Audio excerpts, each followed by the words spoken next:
জাতীয় পার্টির ভবিষ্যৎ অন্ধকার। এ দলের উপর জনগণের কোনো আস্থা নেই বলে মন্তব্য করেছেন খোদ দলের একাংশের নির্বাহী চেয়ারম্যান কাজী ফিরোজ রশিদ। সকালে রাজধানীর একটি হোটেলে সংবাদ সম্মেলনে তিনি এমন মন্তব্য করেন।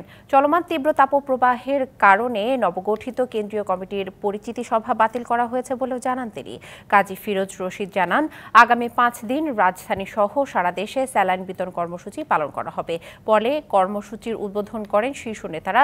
শিগগিরই দলের পূর্ণাঙ্গ কমিটি নির্বাচন কমিশনে অনুমোদনের জন্য জমা দেওয়া হবে বলে জানানো হয় সংবাদ সম্মেলনে। জাতীয় পার্টির বর্তমান রাজনীতি কি? বন্দনা করা ছাড়া জাতীয় পার্টির সামনে আর কোনো রাজনীতি আছে? আমাদের জাতীয় পার্টিতে কোনো পলিটিক্স নাই। একমাত্র বন্দনা কইরা কোনো রকম যে সংসদে ঢোকা, নিজে কিছু আখিরাত গুটাই না, আর তো কিছু না। এইটার জন্য জনগণ কিন্তু আমাদের উপরে মুখ ফিরিয়ে নিচ্ছে।